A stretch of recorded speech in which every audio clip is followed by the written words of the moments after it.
So this is what happens when I'm not able to sleep. I start getting weird ideas. Let me show you this. So this is not my idea. This is the inspiration for it here. This is Hayafumi, published in MUM magazine. What he calls his countdown force.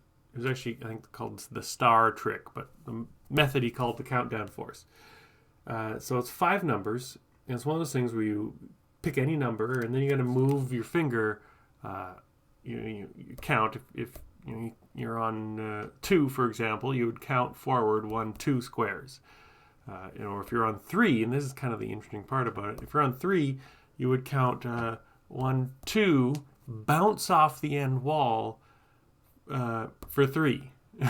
So as that bouncing, you kind of bounce back and forth. So you'd count forward, then you count back, and then you count forward, three moves.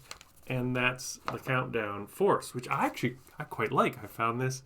I've never seen it before. Found it in my research, and I've used it a couple times. It's nice and simple and pretty clean. But I was thinking about it last night, and the one challenge is about bouncing off the back. It's a little counterintuitive, I thought. So I thought, what if we remove the barriers? This is my 5:20 a.m. thinking. This is Hayafumi's countdown force without the ends. I've just wrapped it around so it creates an infinite cycle. You can keep going around. So the technique is exactly the same. You would put your finger on any one of those numbers, and whatever number you're on, you're going to count clockwise. Is that right with the reversed video? You're going to count clockwise the number that you picked. So you're going to move that many squares clockwise. Okay. Now you're on a new number, and you're going to do the same thing but backwards. So count the new number of squares backwards. Now you're on a new number, to steal a line from Max Maven. That new number, you're going to count one more time forward clockwise and end up on a number that even you didn't know you'd be thinking of. So have you got one? I'm pretty sure the number you ended up on is 2, if I explained it properly. And in fact, this 2 in particular. And that works, as far as I can tell, 7 out of 8 times. There's one exception, which it doesn't work. So maybe there's a bit of tinkering. I don't know if I can fix that, but we will see. But the interesting thing, and this is Hayafumi's idea as well, is because you know what number they're going to end up, but you also know what square they're going to end up on. So you can actually translate the numbers into a visual thing. He uses symbols. I did create a version using animals, and was able. Actually, my prediction is still here. It's a little.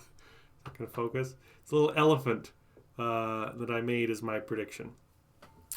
So the trick was I had to come up with. It was for a conference, and they gave out goodie bags, and one of the things in the goodie bags was this dough. So I had this idea: what if I create a psychic dough? And so I had this ball of dough, which is poster putty in my case, and I'd put it under a mug on my table. So I'd take the ball, put it under the mug, go through the process, have the whole audience think of an animal.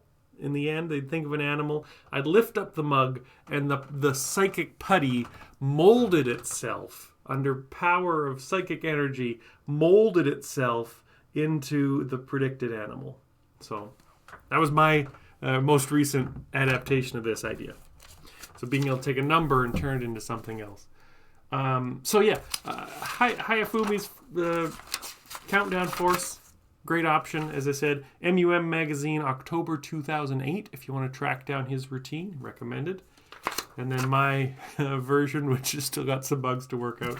And I've actually got this idea for another one, which I think I'm excited about. Again, this is 5:20 a.m. sleepless thoughts, so we'll see. Best I could tell, though, there's like 730 different ways to make it, and I don't know if any of them will work out.